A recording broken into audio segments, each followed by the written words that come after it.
نے یہ بھی کی ہے کہ ہم مکہ میں مریں گے یا مدینے میں، اور یہ پیشگوئی اس نے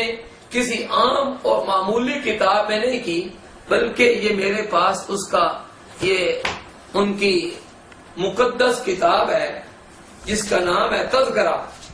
اور یہ باقاعدہ لکھا ہوا ہے، اس کے اوپر لکھا ہے تذکرہ۔ یہ قادیانیوں کے ہاں بڑی مقدس کتاب ہے، اور اس کتاب کو انہوں نے وحی مقدس کا نام بھی دیا ہے۔ یہ لکھا ہے تذکرہ یعنی وحی مقدس، اور یہ اس میں لکھا ہوا ہے رؤیا و کشوف حضرت مسیح موعود علیہ السلام۔ باقاعدہ طور پر مرزا قادیانی کے لیے علیہ السلام کا لفظ استعمال کیا گیا، اور اسی میں مرزا قادیانی نے صفحہ نمبر 584 پر یہ دعویٰ کیا ہے کہ وہ مکہ میں مریں گے یا مدینے میں۔ اگر آپ تھوڑا سا وقت مجھے دیں گے تو میں آپ کو یہ حوالہ پیش کر سکتا ہوں کہ صفحہ نمبر 584 میں مرزا قادیانی نے یہ کہا ہے کہ ہم مکہ میں مریں گے یا مدینے میں، اور لیکن قدرت کا کرشمہ یہ ہے کہ مرزا قادیانی کو مکہ مدینے میں مرنا تو کجا، اس کو مکہ مدینہ دیکھنا بھی نصیب نہ ہوا۔ یہ کتاب ہے تذکرہ، اس کا صفحہ نمبر 584 ہے، اور اس کے اوپر بڑی وضاحت کے ساتھ اس نے لکھا ہے کہ ہم مکہ میں مریں گے یا مدینہ میں۔ تو مرزا قادیانی کو مکہ مدینہ میں مرنا تو کجا، مکہ مدینہ دیکھنا بھی نصیب نہ ہوا، اور وہ لاہور میں جائے غلاظت میں وہ فوت ہوا۔ تو یہ مسلمانوں کا ایک ایسا بھاری بھرکم سوال تھا قادیانیوں پر جس کا وہ کوئی جواب نہ دے سکے۔ چنانچہ 1947 میں جب پاکستان ہندوستان سے الگ ہو گیا تو اس وقت قادیانی ہندوستان سے نکل کر پاکستان میں آئے اور مختلف شہروں میں آباد ہوئے۔ چنیوٹ کے مغربی کنارے پر دریائے چناب واقع ہے، مشرقی کنارے پر چنیوٹ واقع ہے، اور مغربی کنارے پر جو آبادی تھی کاغذات مال میں اس جگہ کا نام تھا چک ڈگیاں۔ ڈگی پنجابی زبان میں پہاڑیوں کو کہتے ہیں، چونکہ وہاں بہت ساری پہاڑیاں ہیں، اس وجہ سے اس کو چک ڈگیاں لکھا گیا۔ تو قادیانی وہاں آ کر جب آباد ہوئے اور 1034 ایکڑ زمین سر فرانسس موڈی سے انہوں نے 10,000 روپے کے عوض خرید لی، تو اس آبادی کا نام رکھنے کے بارے میں قادیانیوں کا مشورہ ہوا، مختلف ناموں کی تجویز ہوئی۔ تو ان قادیانیوں کا ایک سرکوب تھا جلال الدین شمس، جس نے یہی تذکرہ کتاب 1956 میں شائع کروائی ہے۔ اس نے تجویز دی کہ اس جگہ کا نام ربوہ رکھا جائے۔ لوگوں نے پوچھا بھی کہ ربوہ نام رکھنے میں کیا حکمت ہے، تو جلال الدین شمس نے کہا کہ چونکہ مسلمان لوگ ہم سے سوال کرتے ہیں کہ اگر مرزا غلام احمد قادیانی وہ سچا ابن مریم ہے تو اس کی ہسٹری میں ربوہ کا ذکر آنا چاہیے، جبکہ مرزا صاحب کی پوری ہسٹری میں ربوہ کا ذکر نہیں ہے، لہذا اس جگہ کا نام ہم ربوہ رکھ دیتے ہیں۔ کل کلاں لوگ اس وجہ تسمیہ کو تو بھول جائیں گے، جب 150 سال گزر جائے گا لوگ ہم سے پوچھیں گے کہ بھائی تمہارے مرزا قادیانی کا ربوہ کہاں ہے، ہم لوگوں کو یہ باور کروائیں گے کہ پاکستان کے شہر چنیوٹ کے پڑوس میں جو ربوہ ہے وہی ربوہ ہے۔ تو لوگ یہ سمجھ بیٹھیں گے کہ وہ ربوہ جس کا ذکر قرآن مجید میں آتا ہے اس سے مراد وہ ربوہ ہے جو پاکستان کے اس زمانے کے ضلع جنگ اور آج کے ضلع چنیوٹ میں واقع ہے۔ اس طریقے سے لوگ وہ گمراہ ہو جائیں گے اور وہ ہمارے کہنے میں آ جائیں گے، اور مرزا قادیانی کو وہ سچا مسیح ابن مریم مان لیں گے۔ چنانچہ ختم نبوت کا ایک وفد جس میں میرے والد گرامی مولانا منظور احمد چنیوٹی رحمۃ اللہ علیہ اور علامہ ڈاکٹر خالد محمود زید امیدہم وہ مغربی افریقی مغربی ممالک کے دورے پر گئے۔ نائجیریا میں یہ بات کھلی، وہاں کے قادیانیوں نے بتایا کہ ہمارے قادیانی بننے کا سبب یہ بنا کہ ہمیں قادیانیوں نے آ کر یہ بتایا کہ ہم سچے لوگ ہیں، اور ہمارے سچے ہونے کی دلیل یہ ہے کہ ہمارے شہر کا نام قرآن مجید میں موجود ہے۔ اور چنانچہ وہ سورت مومنون کی وہ آیت کھول کر دکھاتے تھے، تو ان قادیانیوں کو یہ بتایا گیا کہ یہ تو غلط بات ہے، قرآن مجید میں جس ربوہ کا ذکر ہے وہ پاکستان والا ربوہ نہیں ہے، بلکہ وہ تو فلسطین کے قریب ایک بستی اور ایک ٹیلے کا نام ہے۔ یہ ایک ایسی گمراہی تھی جس کی وجہ سے ہزاروں نہیں لاکھوں آدمی مرتد ہو رہے تھے۔ اس پر میرے والد گرامی مولانا منظور احمد چنیوٹی رحمۃ اللہ علیہ کے ذہن میں یہ سوچ پیدا ہوئی کہ اس ربوہ کا نام تبدیل ہونا چاہیے اور لوگوں کو اس گمراہی سے بچانا چاہیے۔ چنانچہ انہوں نے اسی زمانے سے ایک تحریک شروع کر دی۔ پھر 1985 میں وہ صوبائی اسمبلی پنجاب کے ممبر ہوئے، تو انہوں نے مستقل طور پر یہ تحریک شروع کر دی کہ ربوہ کا نام تبدیل کر دیا جائے اور قرآنی لفظ ہے اس کو تحفظ فراہم کیا جائے۔ یہ ایک طویل سلسلہ ہے جو چلتا رہا۔ آخر 17 نومبر 1998 کو مولانا منظور احمد چنیوٹی کی پیش کردہ قرارداد کہ ربوہ کا نام تبدیل کیا جائے اور قرآنی لفظ ربوہ کا تحفظ کیا جائے، وہ 17 نومبر 1998 کو متفقہ طور پر وہ صوبائی اسمبلی پنجاب نے اس کو منظور کیا، اور اس کے بعد سے اب اس ربوہ کا نام تبدیل ہو کر اب اس کا نام چناب نگر ہو چکا ہے۔ اگرچہ اس نام کی تبدیلی میں مسلمانوں کو بہت ساری رکاوٹوں کا سامنا کرنا پڑا۔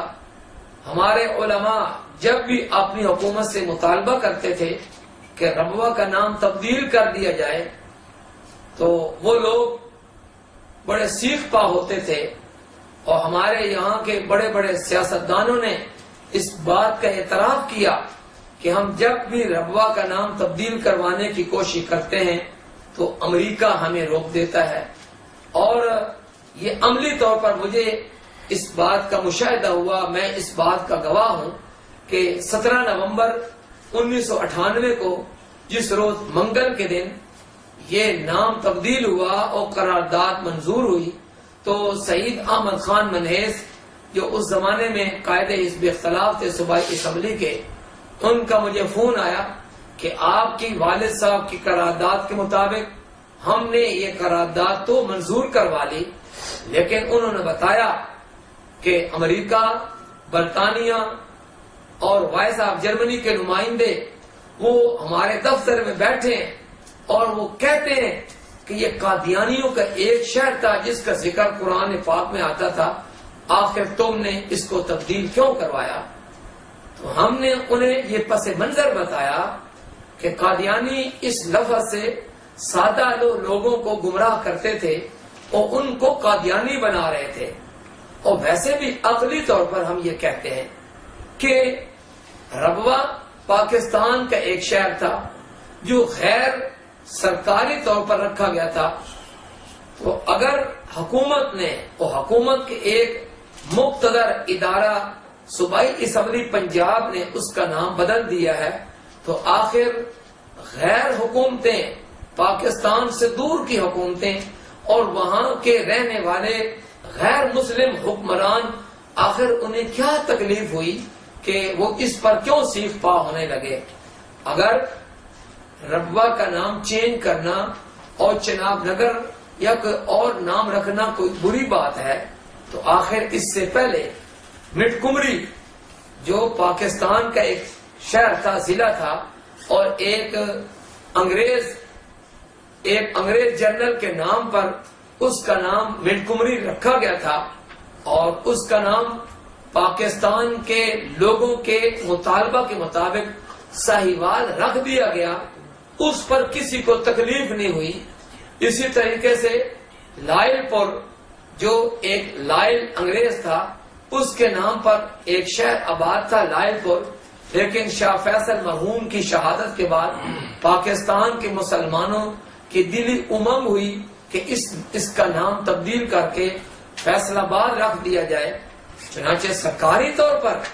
مٹ کمری کا نام سہیوال ہوا، لائل پور کا نام فیصل آباد ہوا۔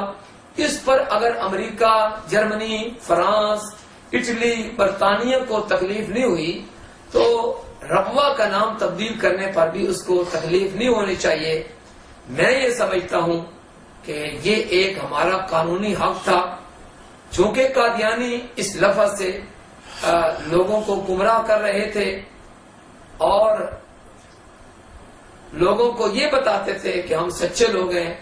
جب سے ربوہ کا نام تبدیل ہوا ہے، قادیانیوں کا یہ گمراہی کا سلسلہ الحمدللہ بند ہوا ہے، اور ان کی شیطنت اور ان کا غلط پروپیگنڈا اور اسلام کے نام پر، قرآن کے نام پر وہ لوگوں کو گمراہ کر رہے تھے، ان کا یہ سلسلہ ختم ہوا۔ ہم اس موقع پر مولانا منظور احمد چنیوٹی رحمۃ اللہ علیہ کو خراج تحسین پیش کرتے ہیں کہ انہوں نے تقریباً 30 سالہ مسلسل جد و جہد کے بعد اس کا نام تبدیل کروایا۔ میں مولانا منظور احمد چنیوٹی کو خراج تحسین پیش کرتا ہوں کہ انہوں نے وقت کا تقاضا بھانپتے ہوئے انہوں نے بر وقت اس پر پوزیشن لی، اور الحمدللہ انہوں نے 30 سال مسلسل جد و جہد کر کے پنجاب اسمبلی سے ربوہ کا نام تبدیل کروایا۔ الحمدللہ یہ ایک حقیقت تھی کہ مولانا رحمت اللہ علیہ نے جب 1978 میں نائجیریا میں وہاں کے قادیانیوں کو قادیانیت کی اصلی حقیقت سے آگاہ کیا اور ربوہ کا نام رکھنے کی حکمت سے آگاہ کیا، تو 3000 سے لگ بھگ اور یا 3000 سے زائد قادیانی جنہوں نے یہ سمجھا کہ یہ ربوہ جو پاکستان میں موجود ہے یہ وہ ربوہ نہیں ہے جس کا ذکر قرآن پاک میں آتا ہے،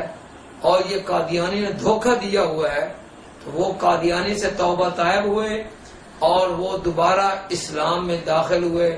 میں یہ سمجھتا ہوں کہ مولانا منظور احمد چنیوٹی نے ربوہ کا نام تبدیل کروا کے اپنے آپ کو محافظین قرآن میں شامل کیا، اور یہ ان کا کارنامہ رہتی دنیا تک انشاءاللہ یادگار رہے گا۔ میں اس موقع پر مولانا منظور احمد چنیوٹی رحمۃ اللہ علیہ کے ان سیاسی، مذہبی رفقا، زعماء، دوست، احباب کا شکریہ ادا کرتا ہوں کہ جنہوں نے مولانا کا اس سلسلے میں مکمل ساتھ دیا، اور اسمبلی کے باہر ان کے ساتھ، ان کی آواز کے ساتھ آواز حق ملائی، اور ان کو کامیابی کا منہ دیکھنا پڑا۔ میں ان تمام لوگوں کو بھی خراج تحسین پیش کرتا ہوں۔ جب اس ربوہ کا نام تبدیل ہو چکا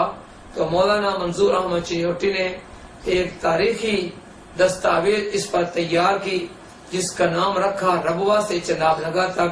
اور وہ کتابی شکل میں اب آ چکی ہے۔ وہ قابل دید کتاب ہے جس سے پتہ چلے گا کہ قادیانی کس طریقے سے لوگوں کو گمراہ کرتے ہیں اور اس جھوٹی نبوت کا پرچار کرتے ہیں۔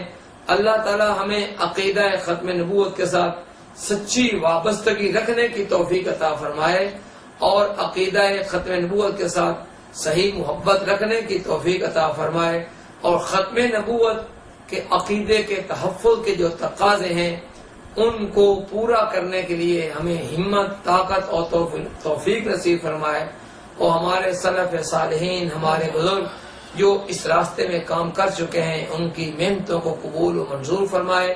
وآخر دعوانا ان الحمد للہ رب العالمین۔